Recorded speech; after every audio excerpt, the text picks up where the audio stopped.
Hello, welcome to Learn to Paint with Scarlett. That's me, of course. Today we are going to be painting these raspberries. They're not raspberries. Today we're going to be painting these radishes. Now I did this painting like 3 days ago, and then I've been working on it a little bit here and there.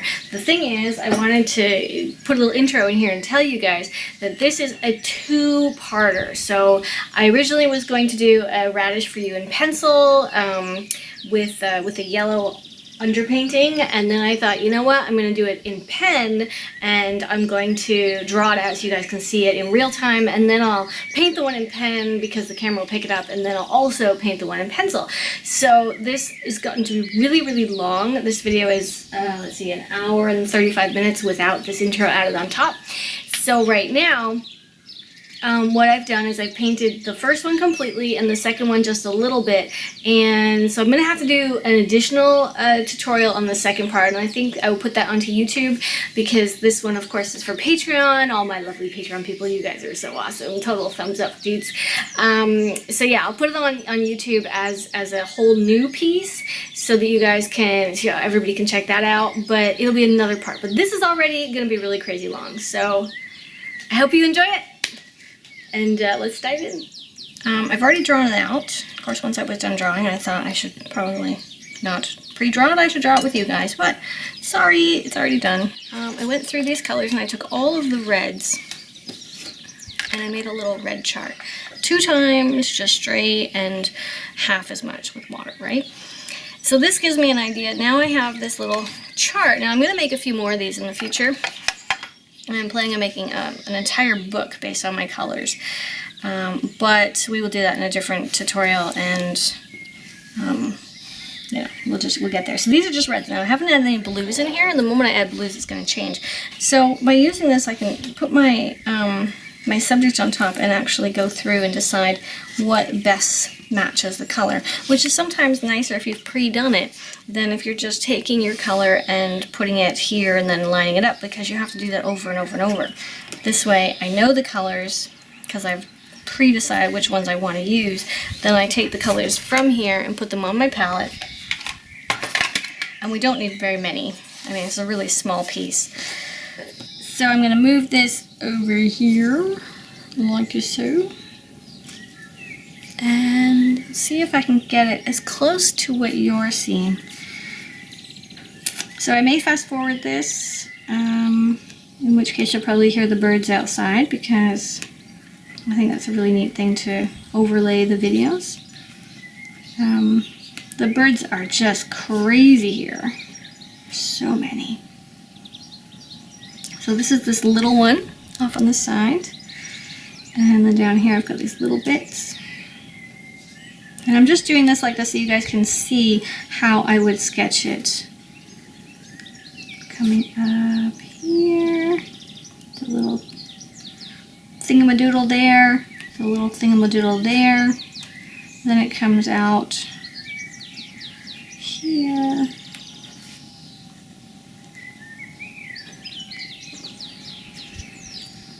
There's a little folded over spot up there. Coming back, there's a few lines in here.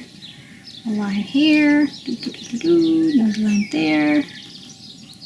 Okay, and now I'm way down here at the bottom, but let's come up to this point because it's going to go in front. So now we've got this coming right into the middle.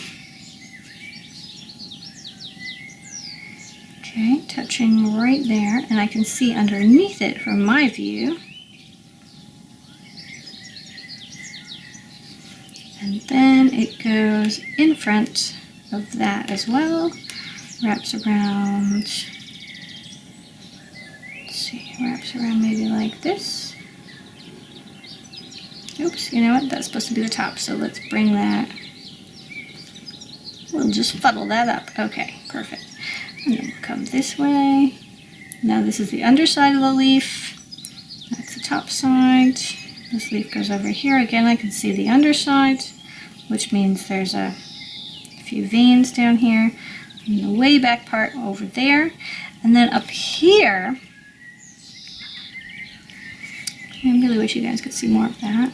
Up here, it goes like this, a little bump there.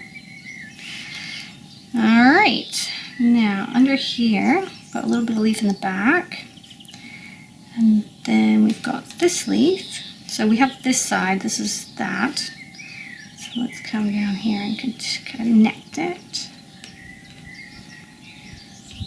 And there's some holes in here because there was one of those little, what are they called? Caterpillar guys? Earthworms? Inchworms. I think it was an inchworm. It's nibbling on this. Okay, and over here, same thing. Coming down here, we've got a little bit of leaf that's also dried out.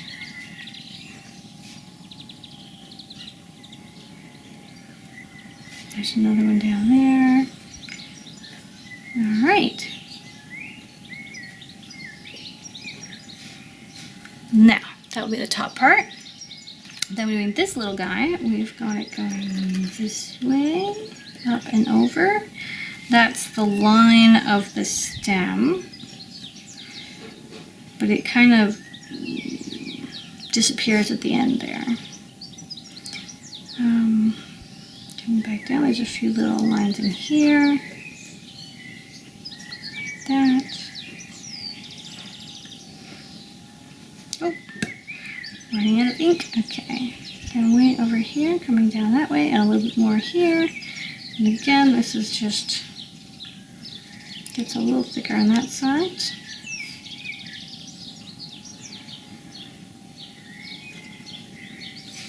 Now, at this point, we've got the base of the stem where it's kind of drying, where the green is growing out of the radish, right? That's a little bumpy. Let's do a small radish.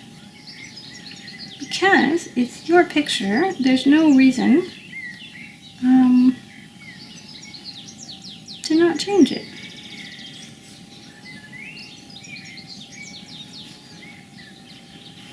I know it's going that way, but I want to go this way so it feels like it all got squashed onto the page just perfectly, as though the radish is in a box, right? It's really close to the top, really close to the bottom. Now, from this point, I could add some of these details. I've got a little mark there, a little mark here, a little mark there, these little marks. I've also got some cute little white lines here, which are the roots, the fine roots. So I want to make sure that they attach to something. If I want to draw them at all, you don't have to. If it was a brand new radish from a grocery store, it wouldn't have roots. This is because it's been sitting in water. And way up here, you guys, yeah, you can see that. There's this little bit of green there. Okay, and then this whole area is going to be a different color, but I don't need to draw that in at all. Down here, I've got a little scuff, and maybe way down there. Now I could actually add shading here too if I wanted to, but for the purpose of this video, I don't want to add shading. I want to use my paints when I'm adding in anything like that. Just want to make sure these lines here are perfect. And this one has a little, it's like a leaf is just starting there. Okay, did we miss anything?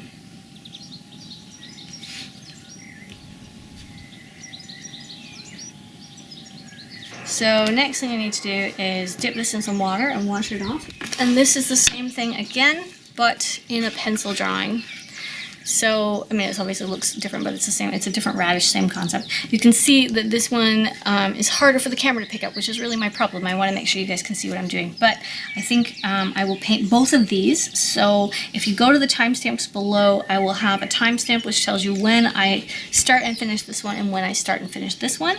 They're going to be different and they're going to look different in the end because obviously this one's got ink on it and this one doesn't. And in the end, these lines will be erased. And it's much finer, much more detailed because I did it with a 03, this is 05, but I did it with a 03 Faber-Castell pencil, just a typical graphite pencil, to get really fine details. So I'll do both. Now the first thing I want to do is an underpainting, and what I like to do with underpaintings is do the complementary colors. Now this is a standard color wheel using the typical red, typical blue, and typical yellow, but all the same, it's going to give me a general base. If this was a cyan and this was a magenta, just to switch those two in my head, so it would be green versus magenta.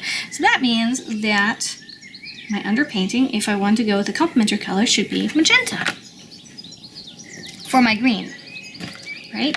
And then down here, let's do it the opposite way. Down here I'm going to have purple, so my complementary color would be somewhere in the yellow range. So for this I could do yellow undertone, and this I could do a red undertone.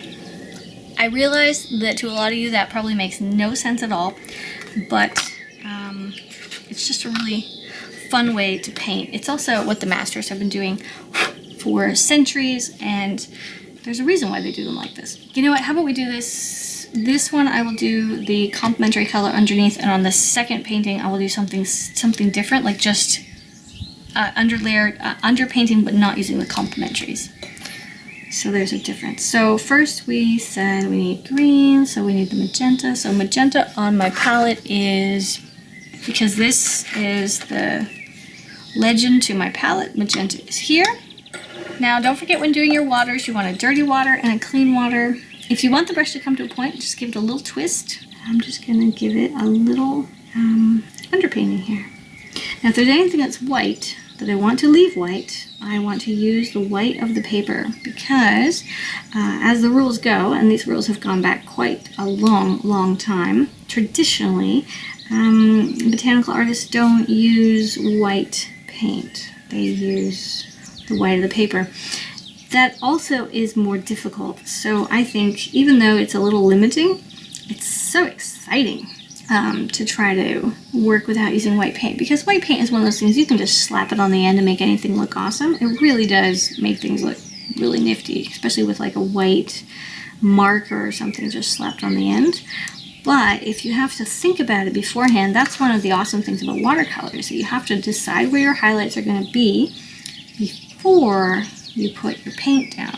Now I may skip ahead a little bit. If I've gone too long without talking, I might fast forward it. Give me some feedback. Let me know if you guys prefer if I just do this completely in real time, where you can see everything I'm doing, or if I, which of course makes it really long, or if I fast forward stuff. What is your preference? So I'm kind of dancing my brush across the paper. The objective is not to fill it in solid. This is not like a coloring book. I don't want to just color in the lines. I just want to give a little suggestion of color, but a lot of white still left. And in some places I might even go over it again. And I am looking at my reference. Let's go a little closer. Even with this undertone, I'm still looking at my reference. I know that in here it's going to be darker, so I might want to give it even more of this red down in the center there. Because when I go to put the final green on top, or when I layer it up, this is going to add body to the color. And here too. So let me talk a little bit about Allison. Allison is, I think her channel is called Quick on the Draw, and she is the wonderful YouTuber that I am currently doing this little collab with. We were talking this morning actually about what we've been talking about doing collab for a while, but we were talking this morning about it, and I said, you know what, I'm going to do a radish today. How about you do a radish too? So that's where this kind of came about. The radish part wasn't really planned, but now it's going to happen, so that's cool. So I hope she's on board and she's painting a radish. Yeah, radish, no. Allison does Quick on the Draw, and I want to lift some of this. I want this to go in, but I also want to bring it a little back out, because I think I've got too much in here. Quick on the Draw, and now something I really like about Allison's channel is she does this Q&A with artists. She's actually asked me to do one, and I'm very reluctant to be in the hot seat. I don't know, that kind of freaks me out. I know that's silly because I'm on YouTube anyway, but, you know, questions, answers. I don't know if I want to answer questions, but she has done a whole bunch of questions and answers, Q&A with other artists, and they are awesome. They're full-length tutorial, no, not tutorials, full-length interviews, where she really dives into the ideas, the purposes, the you know, artist statement, like what makes these artists artists, what drives them, all those really heavy questions, the ones I don't necessarily want to answer. So go to her channel and don't just stop at the top. Like scroll down or find her playlist that talks about artist Q&A and check them out, because there's some really neat stuff that she's got going on down there. And she does a lot. I think maybe she's got 7 or 8 of them now. I think she was doing one a month for a while. So check it out. Another person or another artist I'm going to be doing a tutorial with soon is Lindsay the Frugal Crafter, and I also highly recommend you guys checking out her channel. Lindsay's also awesome. She does a tutorial every single day, and they're all crafty tutorials. A lot of them are watercolor related, a lot of them are watercolor for beginners, but which is really, really awesome. But also she has really neat stuff that's not watercolor, like how to paint your couch. I was quite impressed by that video, how she painted her couch and didn't have that crispy couchy and that, you know, that crispy painted feeling on her couch when she was done. Ooh, I don't know. She's got a few bookbindings. She's got tons of stamping. She also does Q&As with other artists. Lindsay is just awesome. Lindsay the Frugal Crafter. So if you guys are into crafting at all, or if you're into watercolor, and I imagine you are because you're here, especially if you're a beginner and you want to learn more and research more, I think the more artists you can study from and watch, because I think watching is a really, really, really great thing to do. Not just read, but see how somebody composes something. I highly recommend to go check out Lindsay's channel also, and definitely subscribe to both Lindsay and Allison's channel, and you know, spread the love. It's always good. And if you have any ideas or suggestions of people you'd like me to do collabs with, just let me know in the comments, because I think it's cool. I have asked Steve from Mind of Watercolor, and he has also said yes, but he doesn't have a lot of time right now, so we're working on a date and all that good stuff. But I hope to be doing one with him later on, and I'm also very excited to work with Angela Fair. I love Angela Fair's work. It's really loose and beautiful, and she's also from Canada, which is great because I'm Canadian and I miss it. I miss home. So I really like her work too. And I hope, if you're watching, I sent her, I think I sent her an email. Maybe I haven't. Ooh, maybe this is an introduction to that without, before I actually talk to her. Angela, if you're watching, I would really like to do a tutorial, a collab with you too. So, yeah, if you're watching, just, you know, let me know. That would be great. Tell me what you want to paint. I will do the tight version, you do the loose version. We'll see where it goes from there. Okay. So over here, it gets really light, but here it's a little dark. So that's why I'm putting on a little bit more. And like you can see, I'm using a size 4. This is a pretty big brush. Okay, so let's say a size super tiny. This is a 10. 010, and look at the comparison to that. Can you even see that? This is really small. I could do all of this with this super small brush, but because I'm using a larger brush, it holds more water, so it holds more paint. I don't have to go back and forth and back and forth and back and forth so much. I really try to use my super tiny brushes. Now, I love my super tiny brushes. They're awesome. They're a lot of fun too, but I try to use them as little as possible for a few reasons. One, the more you use it, the quicker it's going to fall apart, so that's never fun. But also, it's really good to just do it for the very fine details at the very end, because any of those super fine details that I put on now are going to get washed off in all the layers that I'm about to do.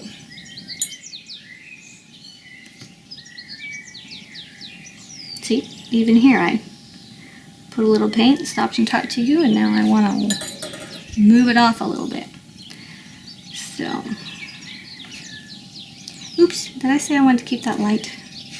I did. So I'll just lift it right back out.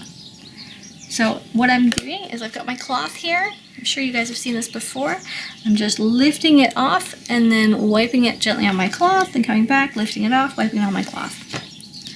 Nothing complicated about that. All right, so down here, we've got this looks like magenta, this color. It's like a magenta, maybe mixed with a deep red, which is perfect because these are the two colors that happen to be on this little palette right now. But it's definitely magenta-ish. So if I come back to my color wheel and we imagine for a moment that this red is magenta, greenish would be the complementary color for my red. So what I want to do down here is paint it green. So this is like totally opposite. And I know you're thinking, what are you doing, Scarlett? What are you doing?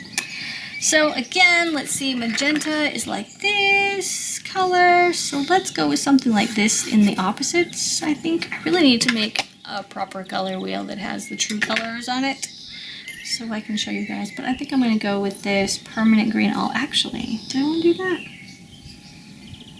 No, maybe I'll do sap green. That's this one. It's really crazy bright.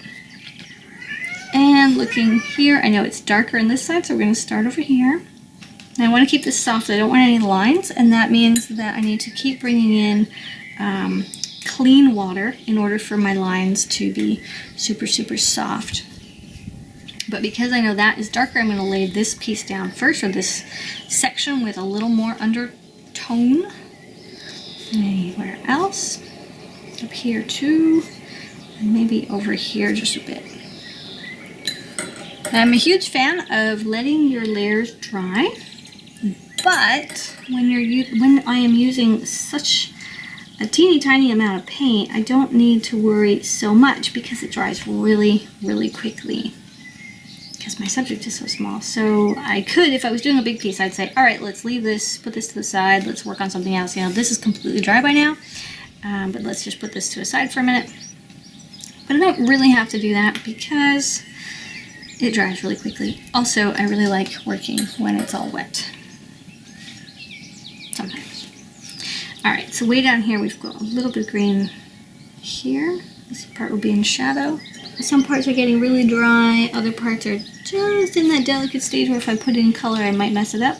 So let's put in some color and try not to mess it up.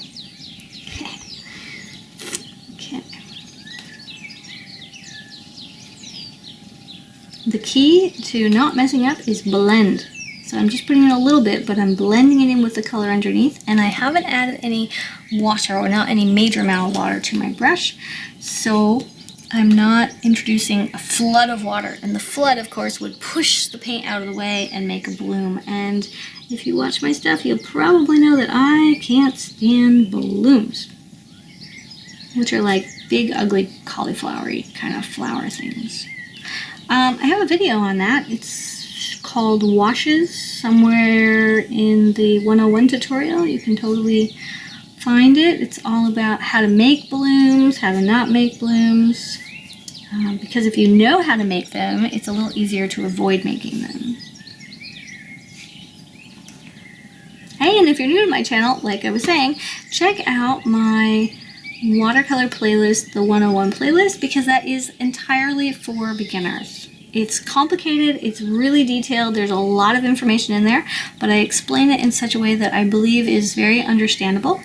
And there's a lot. It's not like you're gonna, you know, start watching and think, okay, well that was easy, that's what I can get everywhere else. No, there's a lot of really good information in there. So start at the beginning of the playlist, watch it all the way through, you know, and feel free to tell me what you guys think. Tell me what worked, tell me what didn't make sense, if you want me to explain anything else. It's always great. I really like feedback. And something else I like hearing or getting to know, getting feedback on is tell me your watercolor story. How long have you been painting watercolor? What do you like to paint the most? Why did you start? What do you love about it? Tell me all that stuff. It's so great to hear. So what we want to do now is take this one out. And let's work on this one. Now bear with me for a moment. I know it's really hard to see because it's done in pencil, but I will get some color on there quickly and then you guys can see it. Now, Like I said before, and in case you didn't watch this from beginning to end and you're just jumping in, I'll say it again. Here I am doing the complementary colors as my underpainting, whereas in this one, I'm not going to do complementary colors as my underpainting. I'll just do an underpainting that seems much more realistic. Alright, I'm going to bring some of my yellow-green from here, just a little bit. Let's put that here. See, it does have this like green undertone to it. Now I'm just wiping it this way. I'm not squishing and wiggling because I want to lift paint, but I don't want to damage the end of the brush. Let's clean that off, and then let's take some raw sienna.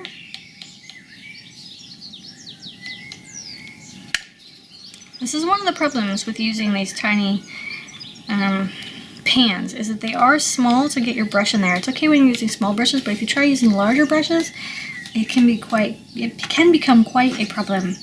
So this is some raw sienna. So I also have the yellow ochre and the sepia brown, and I think I might use, and also the raw umber, these 5 colors, not this one. Okay, so let's imagine that this is a little closer to this drawing. Would have been great if I'd taken a photo. But I know that I want the undertone and this one to be a nice yellow green. So I'm going to lay that in here. Again, just like the one before, I want to keep those white spots as much as possible. Now using a dry brush, I'm going to lift some of that off. Sometimes I just want it to soak in and then remove the excess. In fact, a lot of the time that's what I want to do. And now I'm going to soften it.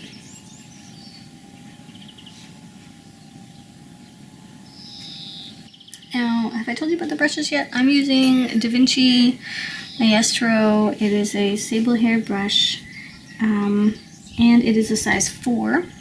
And I particularly like, this is from the series 35, and I particularly like this series because it's thick. See how chunky it is in the middle? If you can find a brush that's really good, that has a good grip, a really fat handle, I find it so much easier to paint with something, because some of these small brushes are so tiny, it's like you're painting with a needle. You know, like how are you supposed to hold that?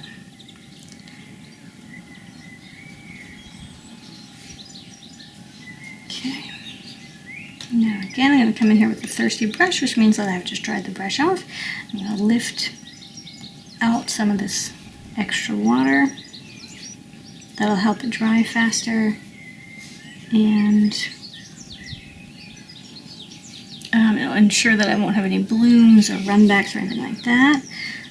Now if I want a perfect tip, I just want to roll the brush on the paper a little bit, and that'll give me a perfect tip. Also, if you roll the brush on your palette, it's also good.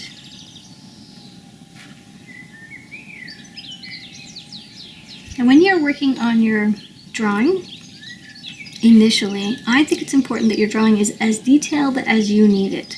So I've heard some people say, don't worry about a drawing, don't worry about the details, just put down the basic lines. That's good, that's fine. If that works for them, no problem. If you're a person that wants to know where every single little detail is, you can also do that. And I recommend, at least for me personally, I like to lay down as much detail as possible without shading. I don't want shading. And I will go over it with a gummy, the kneaded eraser. I'm sure I've showed you that in a few videos. And I'll roll it over to get a really, really light pencil marking, so all the extra has come off. And I'm going to continue this because I do see a little yellow tone way down here in the red. There's a little bit of, there's definitely some yellow. So we're going to continue this whole thing and just do a nice yellow-green underwash here. And this one, you guys see that? It is a little darker down on this side. So I shall put this side in first. What was I talking about? Right, paintings, drawings. So I want to remove as much of that graphite as possible, and then, but so that I can still see what I'm doing. This This isn't like oil. You're not going to be covering it up completely, where you almost have to work from a photo constantly. And in my case, I love working from real life. I think you get a totally different feeling for the subject. I can see it, I can place it, I can change the light depending on where I turn it, how the shadow's going to hit it. I can see the nuances. If it was a photo, it would really be a one-sided thing, and I can't really, reach around and see the other side just to get an idea of what that little brown spot is. What does it mean? If I can turn and go, oh, okay, that's a stem. Well, now I can decide if I want to put it in there, this little brown piece, or if I want to take it out, or maybe just knowing what it is will change how I will paint it. But you don't have that option, of course, when it comes from a photo. Now, if you're doing something like a lion or a tiger, it might be difficult. But when doing botanical work, I highly recommend trying to paint from real life. So way down here at the bottom, it's still a nice magenta-y color, so I'm going to still use the same green, yellow green, down here. I know this is just a lot of yellow on here, but it's okay. Layering is something that's really important in watercolor, and this will change your work from being a painting to something that is almost 3D and just jumps off the page, because there's more layers in it. The more layers you add, some parts are going to be really, really thick and really beautiful, really full, and other parts are really delicate and see-through. And with that mix, if the whole thing is delicate and see-through, and a lot of watercolor ends up being that way, where people are scared of the color, so they don't want to go dark. The moment you can get those darks in there, and the best way to do that is to layer your paints, right? The moment you do that, you're going to have something that pops off the page. That is what you want. Well, at least when painting a radish in a completely realistic style, that is what I want right now. If Angela Fair were painting this painting, I'm sure it would not at all look like this. It would be wild and free and full of expression and absolutely gorgeous, but in a completely different way. So it depends on what your goals are.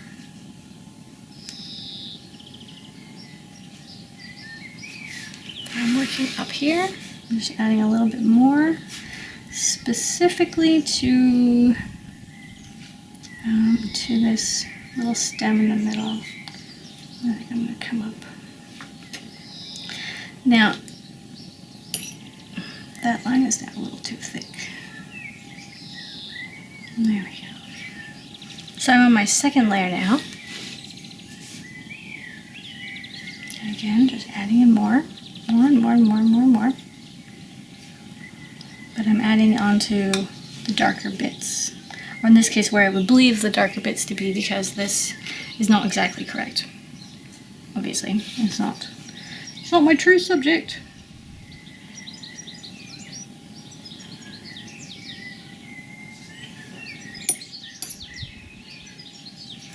Now we should probably talk about lights and darks.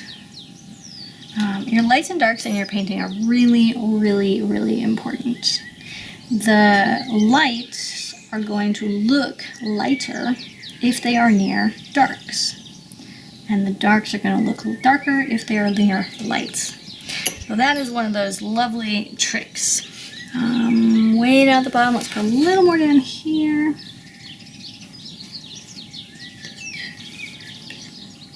Just build this up a bit.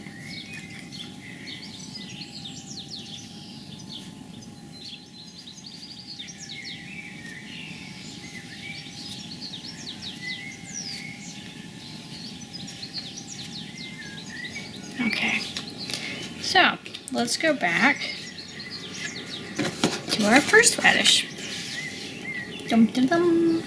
And let's grab our radish that we're actually using here. Move this over just a bit. So we have our red, which goes on top of our green, and we have our green, which goes on top of our red, because we are doing complementaries here. So let's grab our magenta over here. Let's add a little bit of water. I'm going to add some water up here so that I'm able to take a little bit of this and make a lighter version.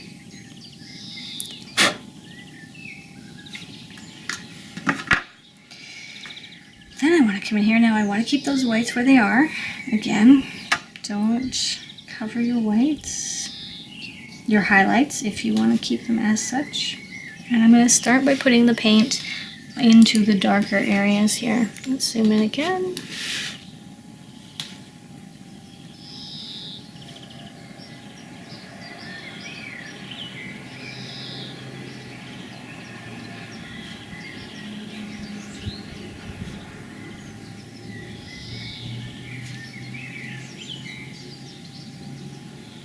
Now I don't want to work the paper too much because I don't want to lift up the layer underneath, so I'm not moving around as much as I'm kind of dotting it into place. And I want to make sure I don't have any hard edges, so I'm adding a little water to soften these edges. Here too.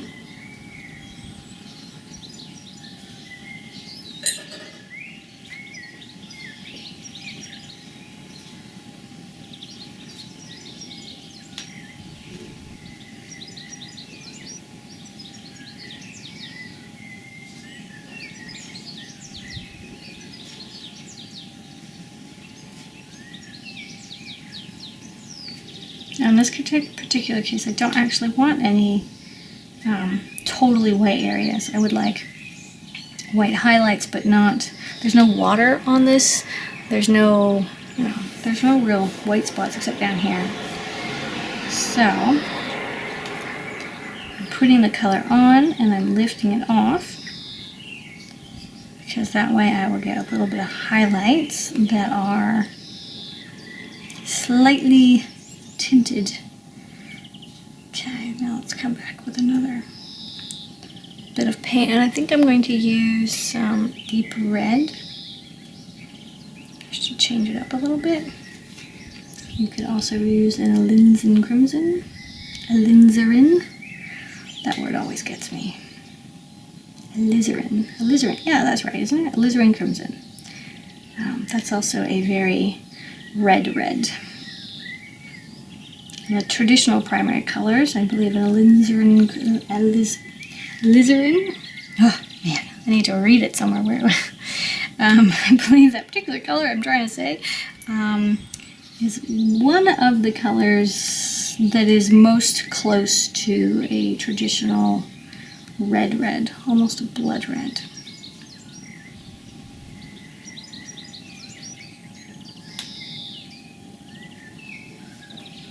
Now this radish is wet, so it will bleed.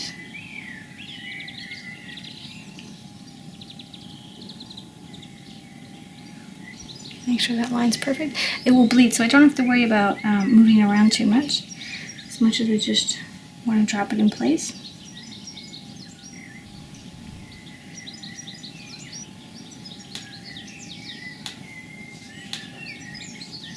But there has to be a sheen. If there's no sheen and you drop it in, it won't move. So I am looking at the paper on a slight angle to determine if there's a sheen, and if there's not, I can use a slightly damp brush, which means I have wiped it off on a cloth first a few times, and just add a fine layer of water on top like that. Down here too. Okay, in order to be able to now drop this color on top.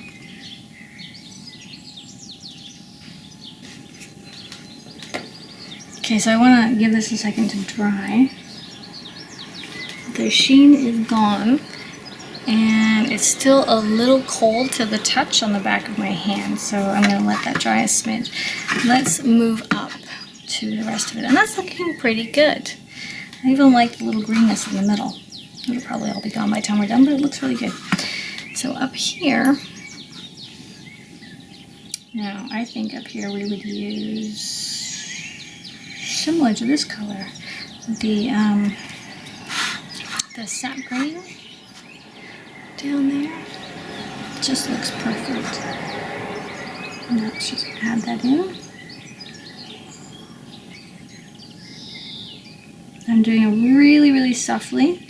Now, this is a maestro brush. It is a Kolinsky, so there is that fact. When you're using really high quality Kolinsky brushes, there are differences. Not all Kolinsky brushes are exactly the same. You will probably find, as I often do, that you cannot always feel the paper. I know that sounds weird, but it's kind of like painting on a cloud. I can see where the paint is, but I have no resistance on the end of the brush. So I can't feel that I'm touching it, I just see that I'm touching it. Does that make any sense? So this goes, how'd that happen? Oh no, that doesn't go behind. See, I've got it here. This is why you need a reference, because now I'm looking at this picture. Even though I drew it, I'm thinking, does that go behind the middle? What's going on here? But no, see? These are two sides of the same leaf. They don't actually separate, so I can turn that and I can understand. So this leaf came apart in the middle, but it's all one piece. So, oops, a little more water. So that helps me know that I don't want to paint this stem as being a solid stem. I want to paint it as just part of the leaf. Because it is. See? It is. There is no stem. The stem is way down here. That's where we get into the stem. See? Okay.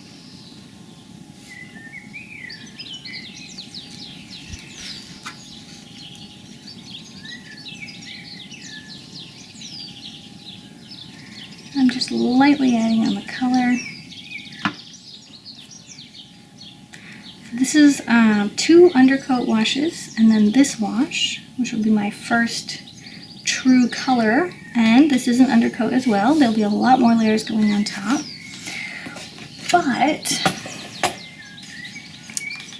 I don't know that I'm going to do this in so many layers that I would do if it was a commission piece, or, you know, if it wasn't a tutorial, because in the tutorial I want to speed it up a little bit. Don't want to be painting for 4 hours and you guys are like, okay, this is crazy, when are you going to be done? So I may skip a few layers. Now, if I was doing this on my own, not trying to show anyone what to do, and I wasn't trying to put you guys to sleep, I would paint, let's see, maybe 10 to 15 layers. I mean, we're already at 3. Well, yeah, maybe more. Because the more layers you can do, don't want to drop any water in there. The more layers we do, the more alive the piece becomes. And this doesn't mean that it's a clear wash everywhere. The layers are selective, right? There's a little more paint here around the edge than there will be in the center. In fact, I'll probably have some of that red bleeding through just a little bit. There will be here. This has no underpainting on it here at all, whereas over there it will.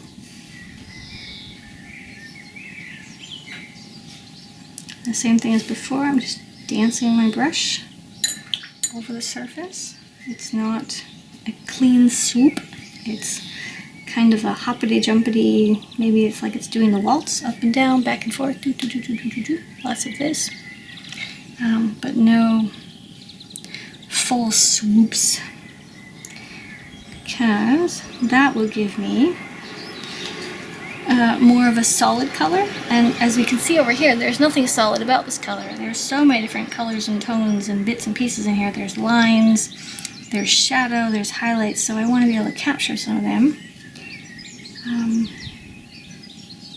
and not make it look more like a fill-in paint within the lines coloring book concept.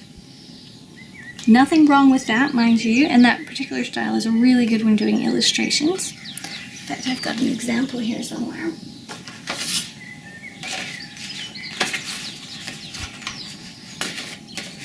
Aha, 2 examples. All right, this would be dancing around. This is also a side. I used my brush on the side and got it like a dry brush. This is on I don't think this tutorial's gone live yet, but I did a tutorial on how I did the shadows. And then this one is a flat wash, where this is like a illustration. Could be for anything, but it's got a very childlike illustration. It's very simple, very very elegant, very beautiful, but very, very simple. So here I want to go complicated because I want to grab the nuances. I could paint this like this with a simple wash, a little bit of shadow here and there. I mean, that would work as well. It just depends on what style you're going for. So moving up, okay. Now here, do you see that? There are some lighter spots here. I'm looking at the camera, not at my subject. Okay, there are some lighter spots here on the tops of these little bumps. So I want to work around them. And for now, we'll just let this dry. I found my spray bottle. Now, this little spray bottle is really awesome. I've introduced it before.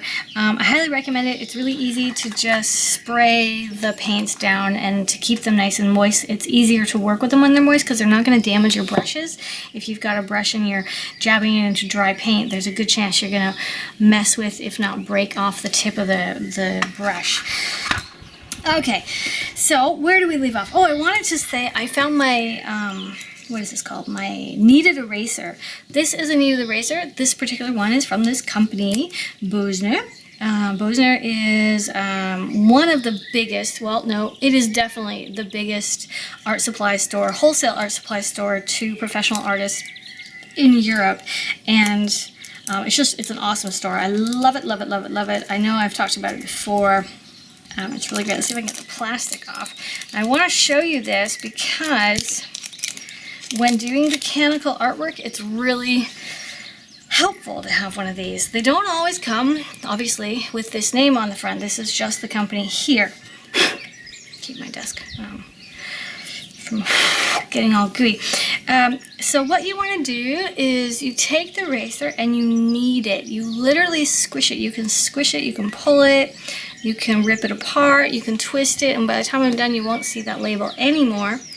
And it really quickly just becomes one big gummy of an eraser. All right, look at that, it's all gone. So the more I use it, the more I'm going to roll it up. Think of like a croissant, how they roll croissants like 400 times or something before they're done, and then they cook them. That's the same thing that's going to happen here. The more you roll it, the better it's going to get. Eventually, it will get gross and sticky, and when that happens, you're going to want to, you know, donate it to the worm bin outside. But until that happens, this is what I love to use, and most artists do as well, because it does not damage the paper. It does not damage your image. So just for now, I'm going to make it a little smaller. This is the first time I'm kneading it, so it's a little tough. It's got to kind of warm up. And I want to make it into like a little snake if I was doing clay. And then I want to take that onto my picture and roll it across the surface, and it will lift off any extra graphite that's on the page. So if you're looking at the store, if other artists are telling you about this and they're like, oh, you know, you just get this thing and it kind of looks like this, and you're like, I go to the store, I don't see that. It's because it originally comes as a little rectangle. Okay, so back to the painting. And don't forget there will be timestamps down below, so if I start rambling and you want to jump back to something or jump forward, just check out the timestamps and you can do that. We could put some deep red in here, right in the core there, because that's supposed to be really dark, so on top of the magenta, and then let's go ahead and put the green on. And once we've got the base green on, then we'll put a little bit of brown, some yellow ochre or some sepia brown or something like that on top. Anyway, we'll see when we get there. Let's add just a tiny bit of red. Now my paper is dry. So this is a dry on dry, but I'm going to make it a dry on dry into wet. So how I'm doing this is I'm going to add the color, right? So this is still dry on dry, and it's got a nice sharp line because I don't have any water there. I'm going to rinse my brush, put it in clean water, dab it on the cloth a little bit, and come back and add the water in. Now, turning it into a wet on wet style. So now there's no more hard edge. See how easy that was? Okay, so down in here, we should have some shadow. I'm gonna get a little more deep red, because I haven't mentioned this before. Deep red is a Schminke, it's number 366. For this part, we're gonna leave a lighter green. Under here, this is the, what's on here? This is the underside. And I think on the underside we want a little bit of shadow. And the paint, the paper is completely dry. I've stopped the video and let it totally dry now. I want to wipe off the brush. Just dab just a tiny little bit. Okay, I'm just lifting a tiny little bit of paint. There you go. And I'm also rolling the brush to make it come to an absolute point. And I've got a little dot there, which I don't want, so use a dry brush, which happened to have yellow in it. Oh goodness, that's one of my niece's brushes. How'd that get there? Okay, let's now, with that fine point, we're going to paint in where the darkest shadows are going to be, which is down under this little bend in the leaf, maybe down in here. Now you can see how fine this is. This is still the number 4. I'm not going to change brushes. I guess I don't plan to, but I'll say it now. I'm not going to change brushes. If I do change brushes, I apologize. But I will attempt to do the whole thing with this brush so you guys can see that even the fine details, it doesn't matter. So we've got shadow in here also. We've got a little bit of shadow up here. I mean, not as shadowy as here, but there's definitely shadow. So the other parts on here that would be dark, because we want to lay in the darks using the red. So this tiny leaf right there. Do you see that? Okay, so here's the leaf. And because this is a live subject, of course, I can move it around. Now I can see that that part is squishing on top. And right in here, it's pretty dark. Also, under here, where there's a little shadow casted. That shadow, however, is coming because my light is directly above here. This one, depending on where I want the light, we're going to imagine the light is coming down from the top. So we're going to change it just a little bit. But here we're going to add in a little bit of red because there's a drop shadow in here underneath that part of the leaf. And also back in here of this paint. This is still the deep red from Schminke. I'm just going to add a little bit in here. And now I'm layering again because I just put in that red and I'm putting it on top of that, which of course will make it even darker. And this is all going to be covered by green because I'm still just laying down my foundation colors. So this one, I don't see the underside at all except maybe here and maybe down under here. If you go outside of the lines, don't worry, we're not done. We can always lift that because I went out just a little bit right there. Or we can put a little black line to include it in later. Got lots and lots of options. Way down in here, and I need to twist this brush to get a better point. There we go. A lot of people say snap your brush, which is like flick it. If I flicked my brush, I would get paint everywhere. I would get paint all over my wall, which is full of all the art that I've done this week. Right now it's full of some of my favorite things, but I would get paint all over it. I would also get paint on my desk. I'd probably end up with it on my clothes. Flicking my brush is really not a feasible option for me right now. So I'm coming in with some wet, just a wet brush, just clear water, and I'm going to go over this and get that hard line right there to just soften up a little bit.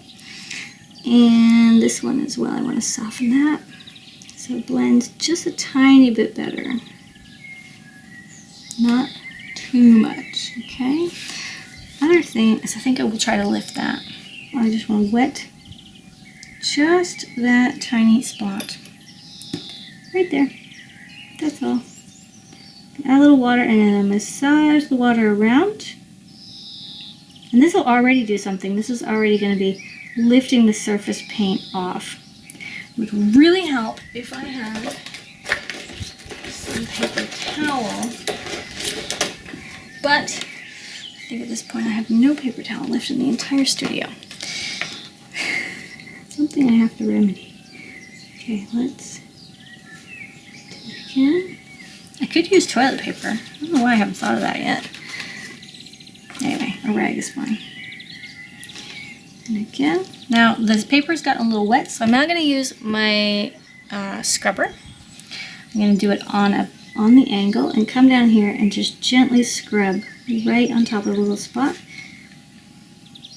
Now, I don't want the paper to pillet, which means lift off and start moving on me. Start peeling. Now add water. So that's pretty good considering where it was. Okay, voila. So when this is completely dry, I will then take something like a hard stone, a little, one of those polished stones, and I will rub the paper. We've done all the highlights. And we can see that it's dried, right? These colors have all dried, and now they don't look so vibrant. When we first initially put those reds down, they really stood out. This one still stands out a lot. So let's go ahead and put some green in this area, and then we can retackle the red if we need to. So I'm getting some clear water, and I'm coming in here with my May green. I believe that's what I was using.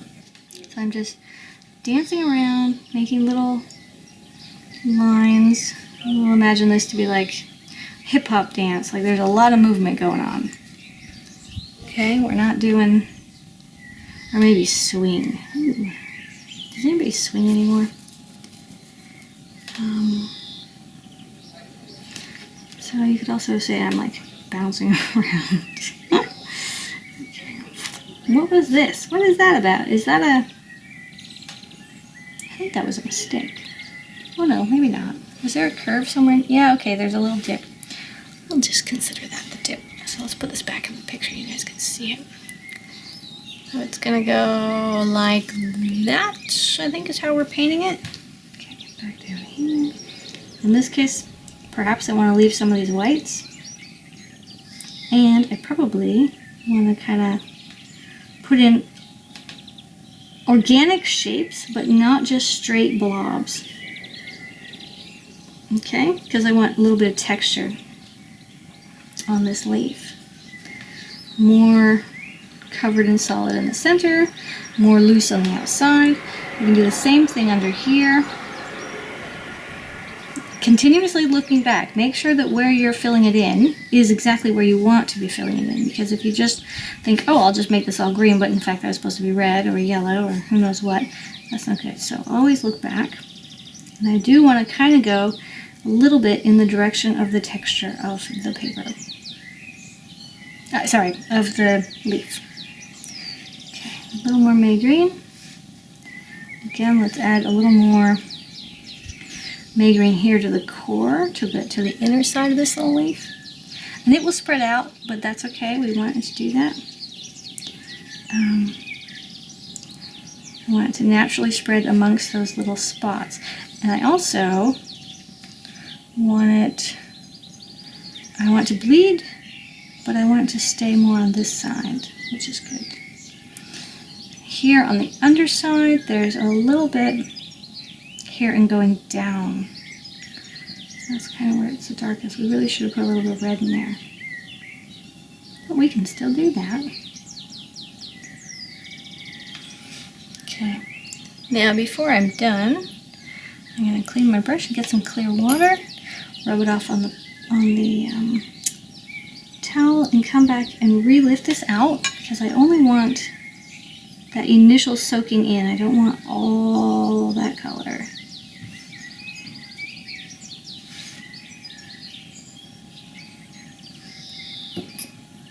Okay, and let's do the same thing here.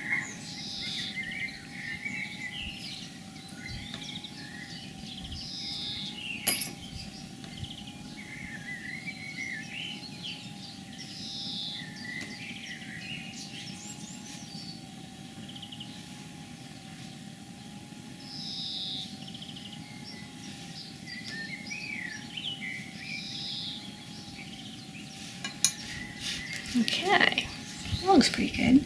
Okay, so I want to come back with just a damp brush, right? Which means that I have dried it off on the paper, on the towel. And I want to dampen, so in the water, once on the towel, and then I want to come back and with just that tiny bit of wet, which really already gives me a satin finish because there's so little water on there, which is awesome. Then I can drop the color in. I want to come over to my May green and just put a tiny bit right in there. And then I'm going to leave it alone and just let it do its thing. We're going to do the same thing over here. Brush in the water, brush on the cloth, brush a little bit of, oops, wait, let's do that differently.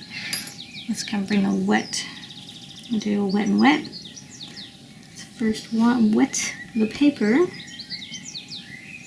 just a tiny bit. Now let's come back with our paint.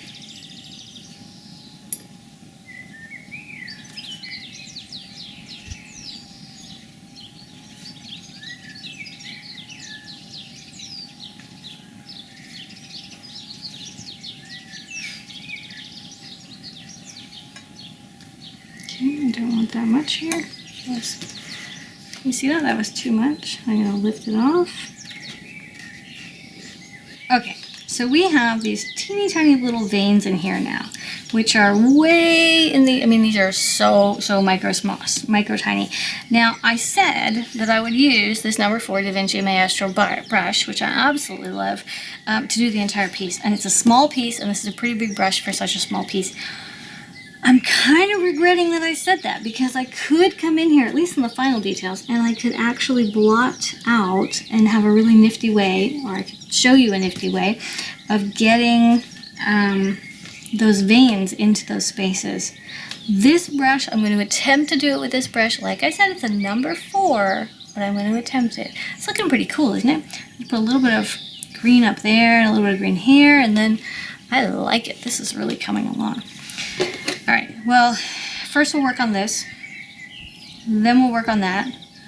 I will probably forget this order. Then we'll put a little more red in here. Then we'll come back and work on some of this stuff. We also have to put some red all in that, or sorry, some green all in that, because this entire top is supposed to be green, right? It's not supposed to be red. Although it looks awesome, I totally like it. I'm really tempted to just say, I'm done.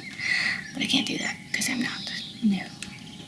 We're still using the May green, which is kind of funny because I could totally mix it. You know what? If I go to my colors here, let's just do that for a second. Let's go back to our colors. What do we say would be the best color? Ooh, right. Yeah, we said the earth green would be really good. But see, the May green is here. And over there, mix a little bit of yellow. Can you see that? Where is the May green? Right there. That looks pretty good too. Hooker's green's way up here at the top. Wow, from where you're seeing, I think that looks like a really good green. What is that? Sap green plus yellow. Let's do, okay, let's add some yellow. Everybody needs a change once in a while. Can't do the whole painting in 3 colors. So, now I've added a little bit of yellow to my May green. This is lemon yellow. And now I've got paint on my on my subject. Oh, funny. Now let's come back in here. And again, we're going to dance. But this time we're going to dance in kind of a patchy, like, triangle-y thing. So imagine all these spaces we're drawing. Can you see that? These beautiful little organic shapes. Some of them look like triangles. Some of them look like hexagon-y things. So we're going to kind of blotch some of those in, leaving little gaps between them. I think I was planning on doing the red, no, the green on top of the red, but here I am doing this. Jeez, I am like Dory the fish. Like a 10-second memory here. Anyway, a little bit of May green, a little bit of yellow, lemon yellow. Looks really good too. I could really do with a smaller brush right about now. But I can't. No, I promised. Alright, let's drop it in. Drop it in. Little odd-shaped dots. There we go. Ooh, looking good, looking good. Okay, let's start working on this one, because this one's still red. One over there. One over here. Don't forget your highlights. don't cover it all in yet. I know the whole thing's going to be pretty dark where the reds are, but there will still be highlights. There's always highlights somewhere. Drop it in, drop it in. So the painting might get pretty quick from this point on. I'm dropping it in down here. And make sure you guys can see way down at the bottom. Just dropping a little bit there. That's a really like lively spring green with the yellow mixed in. It's really pretty. But I think we've got brown. We're gonna add that brown in. Quick, let's do that before I forget. Let's take some sepia brown. Yeah, sepia brown. Maybe add a little bit of yellow to it. Like I said, I'm using lemon yellow, although I could use Indian yellow. I've got that over here too. Let's see. Okay, sepia brown with some Indian yellow. Let's come down here and just drop that in there a bit. Okay. Now I don't think we want any highlights on this little bit of muckety stuff down there, but we are going to want to layer it, right? This is all about layering. So we've already got this lovely brownish yellow, what do they call it? Sepia brown plus Indian yellow. Indian yellow is this yellow, and this yellow is lemon yellow. Can you see the difference? They look nothing alike. This one looks a lot more orange than this one, but they're both yellow. So it ends up being a little yellowy brown. Actually, here's a better idea. Yeah, Indian yellow, lemon yellow, sepia brown. Okay. So let's add some yellow because I feel like it. And I sense that there is yellow in this plant. Do you sense it? Do you see the yellow?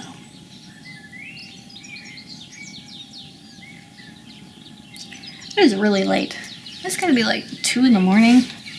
I am high on coffee. Oh boy. I wonder why I'm babbling so much. I wonder if that's a good thing. Do you guys like that I'm continuously talking, or would it be better if I just shush and paint quietly? I doubt it. Okay. So again, we're doing this organic-y, shapedy, dancey thing all over here. I just want to get some layers on there. I'm not making mud, I'm not mixing the layers, but I want to get more layers on here. This green over here has dried, so we're going to add a little on there too. And I'm not paying so much attention to my lines. Have you noticed? Now that little spot doesn't have any green, it doesn't have any red. Let's just, there we go.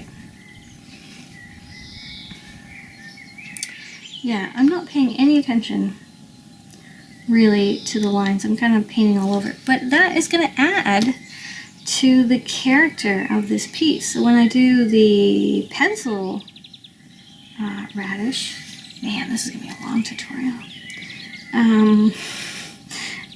You'll notice that I try a lot harder to stay on the lines. Maybe I'll use a smaller brush. But in this one, part of the fun in this style, when you're doing a line and wash or a line sketch and then the painting on top, is it just lends itself really quickly, really easy. Sorry, it lends itself really easy to like mucking around like this and having fun with it. Okay, these 3 spaces, I could have left them white. I should have left them white because those are actually holes. Why? I didn't even see that until now. So the thing, what I really should have done is use masking fluid. Okay, if I could do it again, if I could go back, by the power of YouTube, I probably can, but I don't want to, that's a lot of work. I should have masked those out. I will not be using white paint, but you could. Although, if you did lose white paint, it would look more like a water drop or a glisten, than it would look like actual paper underneath. I don't think that would really work.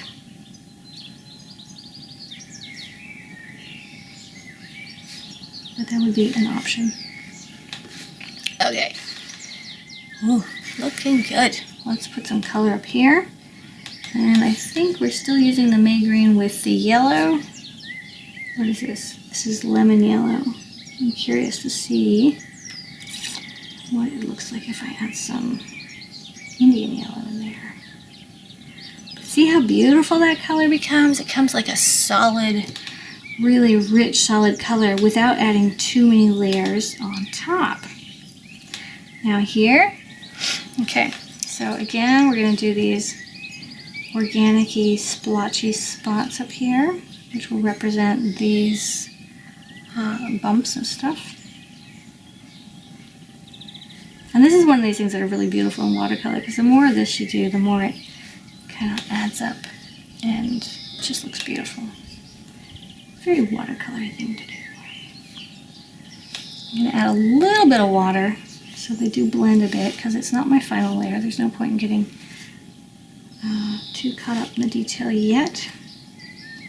I know, and you're thinking, it's not your final layer. How many layers are you going to do? Well, did you watch the part where I said I do about 10 to 15 layers? Yepper. Alright, over here we have, what is this supposed to look like? It's supposed to look like that, isn't it? Yes, so this part we're going to put a little bit of a shadow here and a little bit there.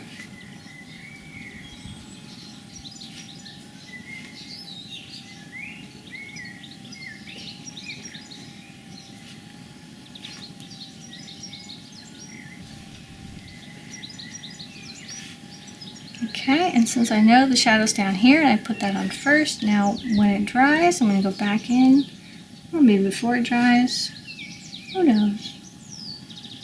However one feels like doing it, we're going to drop in something darker.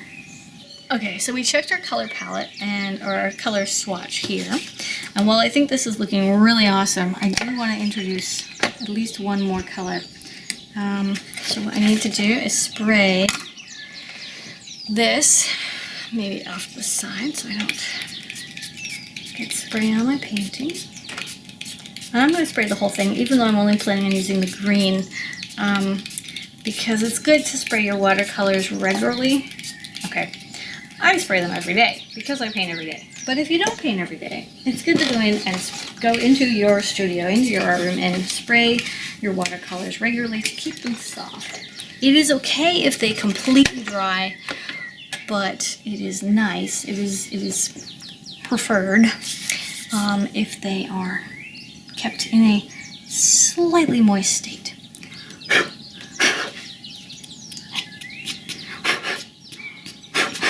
Radish is dirty. It's just making dirt. Alright, so we had said earth green, and we had said earth green mixed with yellow. Now the May green mixed with the yellow we just tried. Let's try the earth green. So now that it is nice and soppy, what's over here? Let's find our earth green is here. Of course it is. It's in the big one. Let's wet this brush. And this again is one of my boring brushes, so I do not care. I use this one for lifting and moving paint. And then I want to come over here to this palette, and I could clean this off, but I think I'm okay for space. Now I want to leave this, put this paint right here. Earth green is one of these funny colors. It feels earthy. It's got almost this granulate texture to it. Like it just, I don't know, it feels like I went outside, grabbed a stone, ground it down, and this is what I get. I did not make this paint. I do make my own paints. I have a whole palette of paints that I make myself, but I did not make this particular color.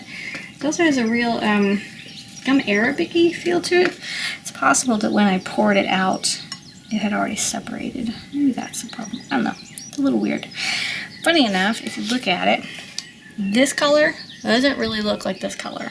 This color, this earth green, takes a lot of paint to get it thick enough to make something like that. So we're just gonna see how that goes. The other option is I could use it straight from the tube, but then I would have to find, oh, that was fast. Okay. I have my drawer of paints behind me, so if I use it straight from the tube,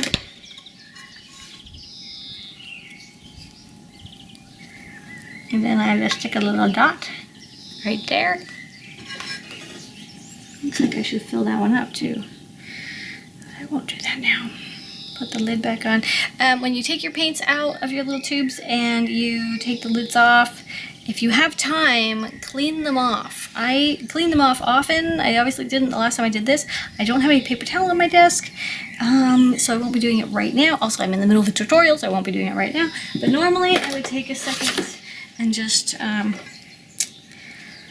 clean off the paint at the end, because sometimes it can be a real pain to get the paint off if it dries your paints shut. Coming back in here to our number 4 DaVinci brush, I'm going to pick up some of this earth green. And where do we want to put it? Okay. Let's come up here. It is semi-transparent, like I said, but it's going to be pretty dark. So let's use it mostly right now in the dark areas, and then we'll see from there where it goes. And did we want to mix this? I think we wanted to mix this with yellow, right? With a little bit of lemon yellow. And this little red up here has to go. What I don't want to do is paint it so thick that you can see the paint. I'm going to have to add some water to that in a second. Now we can come in here with our darker color and do some of the dark sides of the veins on the leaf. I would like to give a shout out to Trisha Unarmed. I'm gonna have to find her channel and put a link down at the bottom for that too. I came across Trisha Unarmed today and was quite blown away. First of all, she has a few, I think it's a few tutorials. I didn't see very many of them, but she has a few examples of her painting. Now, you might think, okay, what's the big deal? Why is this person painting? Why am I talking about her? Well, here's the thing. Trisha Unarmed was born without arms. I'm assuming she was born without arms. I'm not actually sure, but she has no arms. And she can, from what I could tell, she's had no arms for life. She can do all kinds of things. I mean, things that most people with arms have trouble doing. I'm pretty impressed. So, if you guys are feeling a little down, or you're feeling a little, life's not going your way, whatever, check out Trisha Unarmed, because first of all, this girl is joyful and friendly and cheerful and uplifting, funny and adorable. She is so sweet and so adorable, and she just makes me smile, and I'm sure she'll make you smile too. Not to mention that she has no arms. So talk about being thrown, a curveball in life and then making lemonade out of the lemons. I am so unbelievably impressed and touched by how sweet and adorable she is, and the fact that she's willing to share her life on YouTube. It's just so nice. Yeah. So, Trisha, if you're watching, I know you subscribed to my channel. That's actually how I found you, because I can see who subscribed to my channel, and I went on and saw that you were there, and I went over to your channel. I tend to do that. I tend to check out channels of my subscribers if they have videos, and I found her that way. So Trisha, if you're watching, I want to say hello. How are you doing? Girl, you are awesome. I know I've commented on a few of your videos and I keep telling you how awesome you are, and you probably get that all the time, but man, you are just awesome. And to anybody else watching, do check out Trisha Unarmed. I'll put the link in the information below too. I realize this video is actually a collaboration with Allison, and Allison is awesome as well. But considering this video is probably going to be 2 hours long, I doubt many of you are still around. And if you are, yeah, I think you might like that. Specifically, Trisha unarmed with her painting. I mean, she does it with her toes. It's awesome. Washes the dishes, changes tires. I didn't watch too many of her videos, but from what I could see, and I'm going to definitely go back and watch more later, from what I can see, she does all kinds of things. Now, I'm putting brown in here just because I happen to feel like it, but there's actually no brown in my radish, so I might have to take that out. Or maybe I'll leave it in because it kind of worked. I don't really know what I was going for there.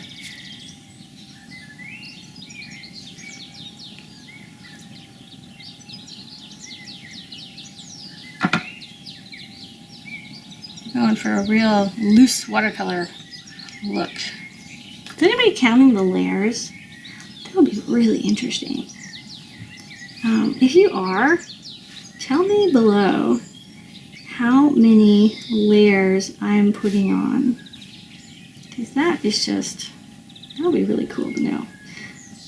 And talk about, you know, paying attention in class. It's getting good though, isn't it? Looks pretty close. Now this one is a lot younger. It's springy and it's younger. I'm going for a slightly darker color.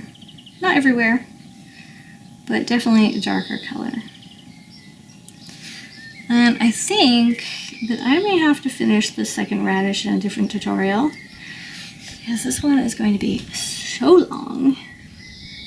Especially, I've been talking the entire time, so I think I will leave this as a real-time tutorial. Sorry to any of you. Oh, hey, and while I'm speaking of tutorials and real-time and blah, blah, blah, what about live? Anybody out there interested in watching me do some live painting? I don't know how I do that because I obviously can't be reading your comments while I'm painting, but I am very comfortable in talking while I'm painting, clearly. So that's a benefit, or a plus. Oops, stay still, little dude. Don't go anywhere. Yeah, anybody out there interested in joining in and seeing a live tutorial? There's a lot of logistics involved. I have to figure out,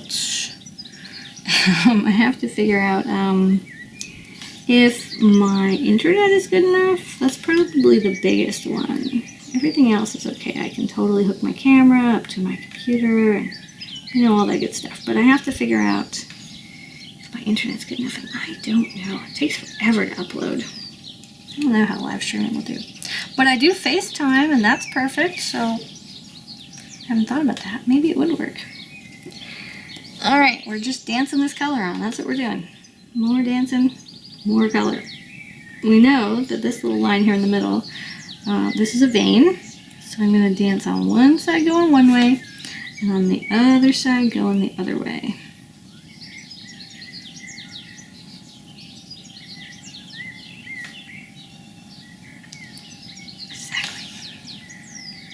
And I'm still using this earth green.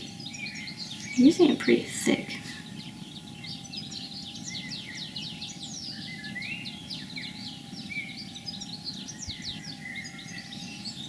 Okay, and this is where if I wanted to put in some fine details, I would do it with a smaller brush so that I could fill in the spaces and do negative painting. What do we want to do now? Let's do this little triangle. I think that's a bend over here, which means it should actually be darker. Actually, it should be red, shouldn't it? Put a little bit of red in here.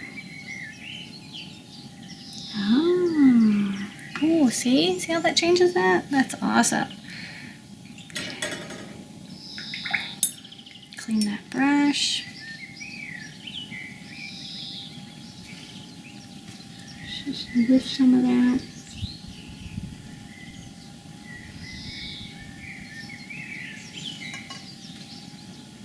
So we don't want that much. Now, let's go on top of that with a little bit of green. And I'm going to drop the green right into the red and let it move around. So the green is going to push the red out to the edges. If you guys have watched the video I did a little while ago on edges, how to make two-tone edges, That's exactly what I'm doing. The color I drop in to an active, which means wet, color that I just put down. We'll push the second color will push the first color to the edges, giving you a nice two-toned edge. Now let's do that. That's good.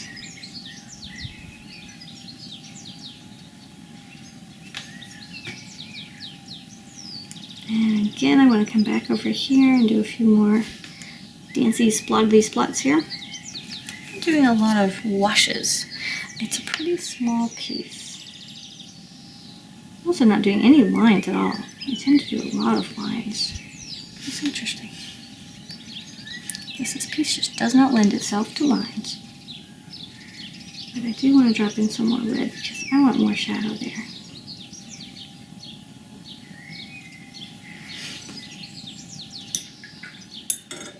Clean off my brush, get some clean water. I want to get a damp brush, so I've dried it. And then I want to lift out a little bit of the red because it's already moved around a bit and got all mixed in with the green, which is just what I like. If you're using paint directly from the tube, you'll go through it a lot quicker. If you're using paint, somebody asked me that once, how come they're going through their paint so quickly? And that is possibly a factor. If you're using it from the tube, you go through it a lot quicker. If you're using it in the pans where you've allowed it to dry or mostly dry and just dampen it a little bit so it's easier to work with and lift, you're less likely to go through your paint so quickly. However, if you use your paint straight, you're going to have a more intense color. I'm coming in again with a little bit of green earth. I'm really trying to build this up here too. That's just a little too flat for me. I want to make that a little more interesting. And then I've got this tiny line in the middle. What was going on there? I could make that yellow. We could assume that line in the middle is like the perfect edge here. Let's see. This outer edge, which if I put paint on, you might be able to see it better. So then we can make it yellow once it's all dry. That might look good. And down here.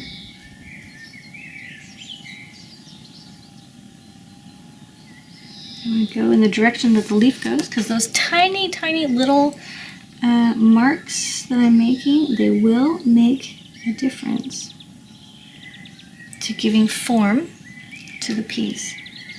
So don't go this way. Go in the contour. Always paint on contour. I hope that makes sense. Does that make sense, or does that just make it worse? I know there's not a lot of variety in color, but there is a lot of texture, and that's what we're going through. There's a lot of texture. Beautiful. Now, the last thing is this little radish. That's what that's called, this little radish at the bottom. So, do we remember what our colors were? We're going to come in with some water. We're going to lightly give it a little wash, very light, very little. We want the paper to only be damp.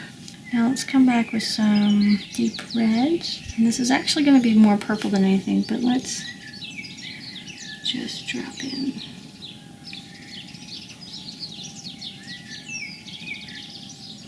Some deep red and watch it spread. Oh, we didn't do that. That has to be brown. I want to come back with some cleanish water, since it's not really clean. And we're going to put this here on the edge, and then we're going to go really close to the point when the paint starts pulling in. Let's add it down here on the bottom.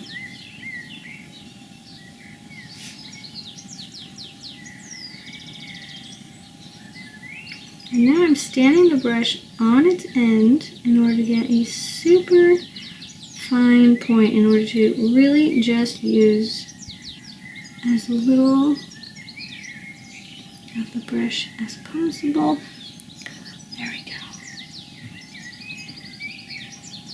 And since it's a odd shape, I'm not pulling it, I'm just dabbing it into place. Because if I try to pull that, I'm just going to go everywhere. It's too specific, and this brush is too big. Hey, but I'm almost done. I didn't change brushes. Now the other side here, soften that edge up there. That's much better. I'm going to wet it and keep wetting it so that it's just really just moist.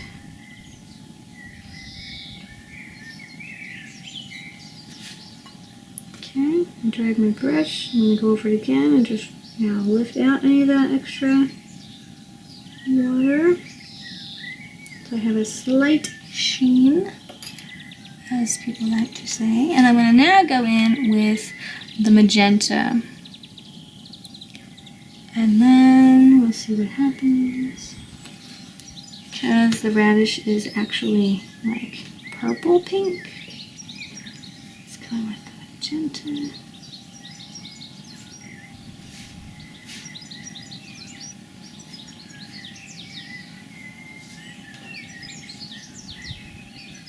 And of course they come in all shapes and sizes and all colors, so just because I'm making it magenta and pink, or sorry, magenta, deep red, and a peachy, pinky kind of bleed out color, doesn't mean that you have to do the same.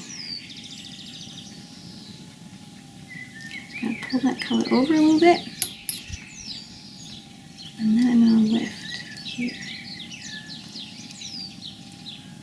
You know what, let's make a highlight. Let's make a highlight.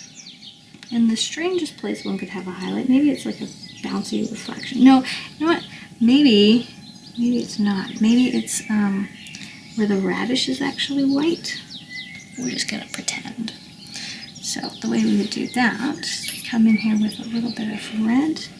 We're gonna go around the bottom.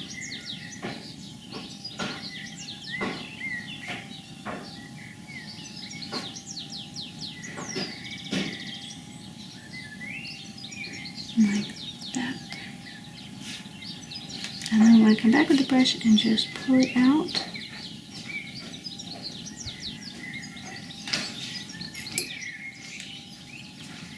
And pull it out a little more.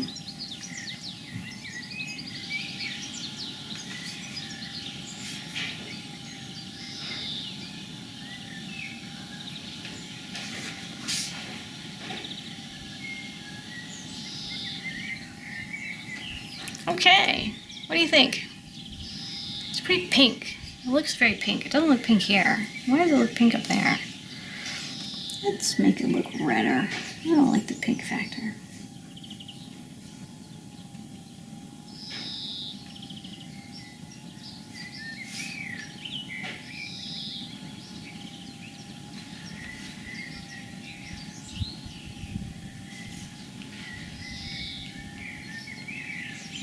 Let's add some blue to make it purple. Yeah. Okay, we're gonna add some ultramarine blue into the red to really bring out some of the dark parts here. Because we want a bad radish. Very dark radish.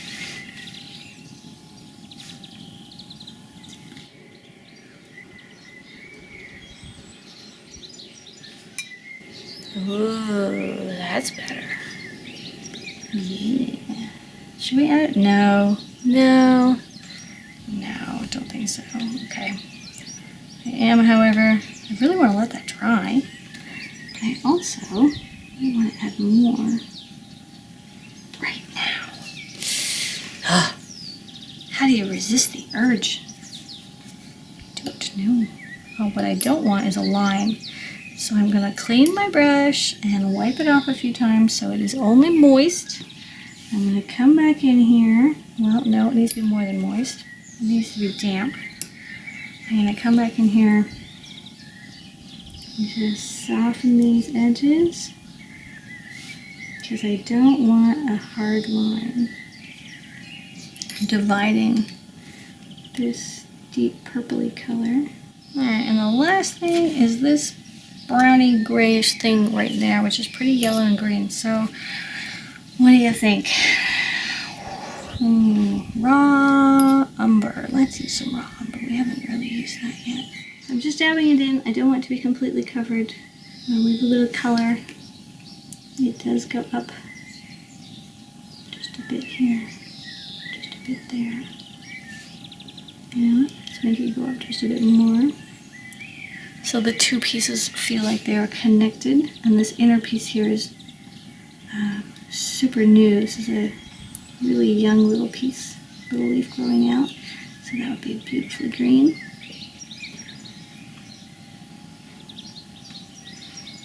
Alrighty.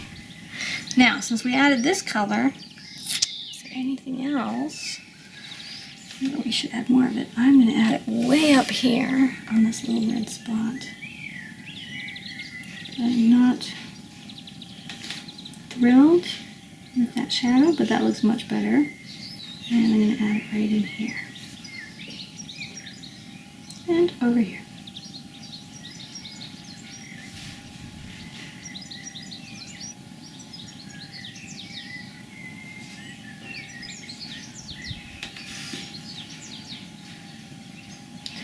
To the undersides of things. Tiny little dots. Dab in there. Coming up through the center. And we are done. Thanks for watching. This was what was this? This was Learn to Paint with Scarlett, and I'll see you in the next tutorial. Toodaloo!